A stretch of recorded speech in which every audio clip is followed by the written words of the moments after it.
हम सभी देशवासियों को 80वें स्वतंत्र दिवस की बहुत बहुत बहुत बहुत शुभकामनाएं।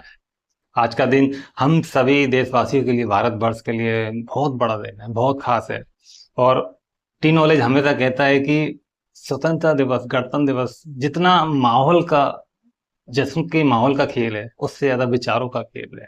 क्योंकि जहां से भी हमें ये प्रेरणा मिली है, वो हमें विचारों से मिली है। इसलिए आज के दिन जितने भी हम अपने शहीदों को, बलिदानों को, सैनिकों को, जिनकी वजह से हमें इस आजादी के माहौल को देखने का मौका मिला, अगर उनको, अपने देश के लोगों को हम सच्ची श्रद्धांजलि देना चाहते हैं, तो उसका सबसे सबसे बड़ा तरीका है उनके बारे में पढ़ना।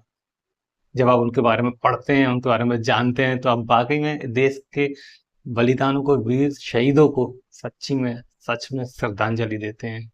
और पढ़ना विचारों का एक बहुत बड़ा खेल है। आप एक विचार से कहाँ तक जा सकते हैं, ये ना आपको पता होता है, और आप क्या होंगे ना तब आपको पता होता है कि आप कहाँ तक जाने वाले हैं। इसलिए टी नॉलेज हमेशा इस चीज की रिकमेंड करता है। और इवन आज बहुत सारी कंट्रीज और खुद हमारा भारत किताबों को पढ़ने के लिए आगे आ रहा है। और इसलिए मैं आज कहता हूं कि आपने जो भी पहले पढ़ा, वो कैसे पढ़ा, ये बहुत जरूरी है।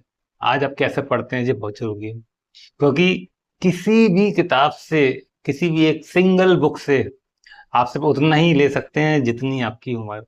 आप उससे ज्यादा उससे नहीं ले सकते।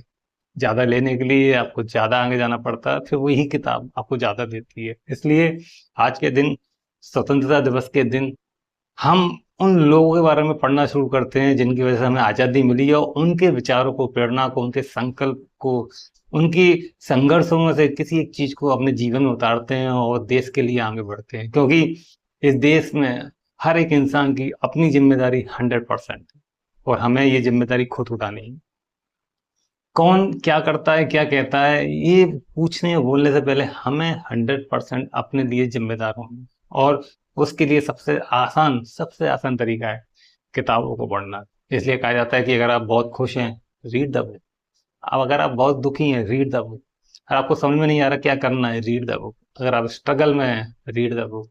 अगर आप कुछ भी नहीं सोच पा रहे हैं, समझ पा रहे हैं, आपके पास कोई भी डायरेक्शन नहीं है, रीड द बुक। अगर आप कुछ नहीं चाहते हैं लाइफ से, रीड द बुक।